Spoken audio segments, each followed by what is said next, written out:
ASP Russell joins me for our Police and News segment today, Thursday. So I want to get immediately to it because I know time is of the essence this morning.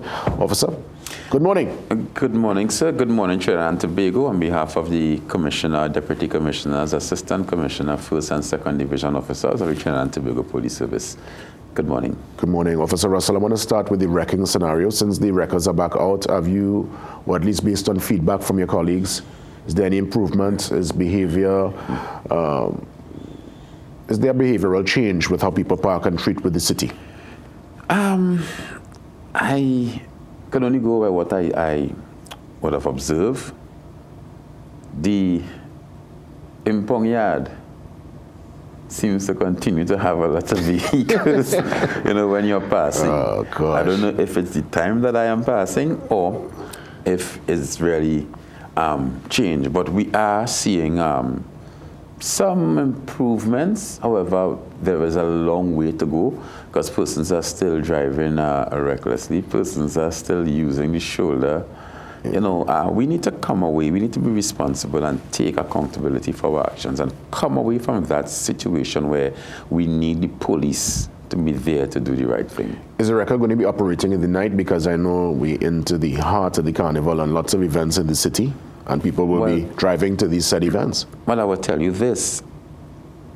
I am not certain, but a lot of the times, especially for the big events, we do have a traffic plan, and the traffic plan it always involves the wrecker.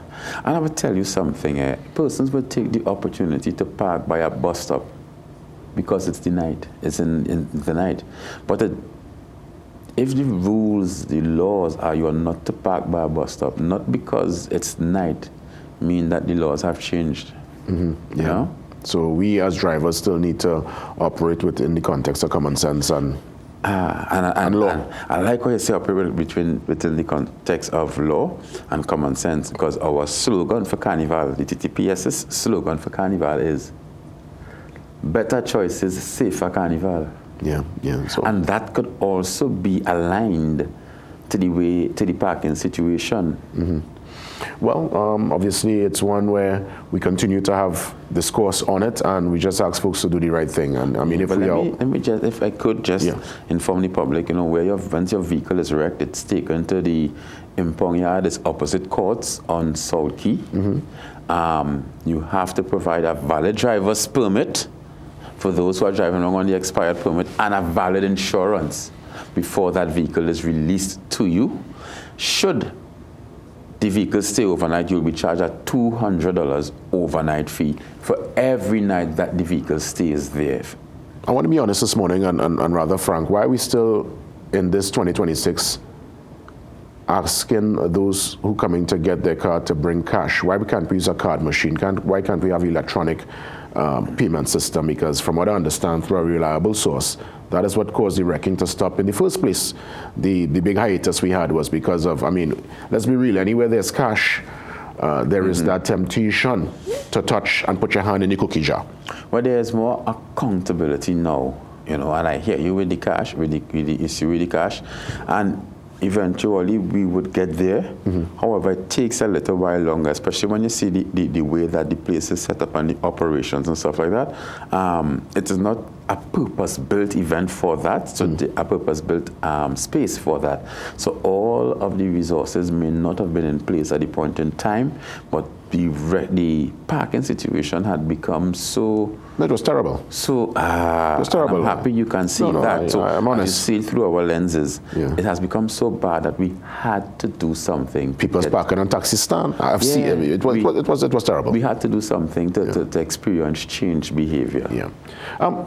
As we in the minute or so that remains, I know we are all looking at this debate. Obviously, the lower house had their say last week. Now it's in the upper house. Zones of special operation. What's the general sense you're getting from colleagues as to this particular initiative? Well, the thing about it is with my colleagues, regardless of how it goes, we still have to function. Whether the power of arrest is given to the members of the defense force, whether it's not given, we have a function to do, and we wait with bated breath to see what comes out of it and to be guided accordingly. Yeah, indeed. I mean, we all stand by, and I guess once that debate is over, and if indeed it's into law, then we'll be able to have a better understanding as the operational plan. Yeah. Well, keep us posted. You be safe. Yes, thank you. Trinidad and Tobago, the feds are on this weekend. Please do not drink and drive. Manage your speed. Stay off the cell phone. Ensure your vehicle is roadworthy.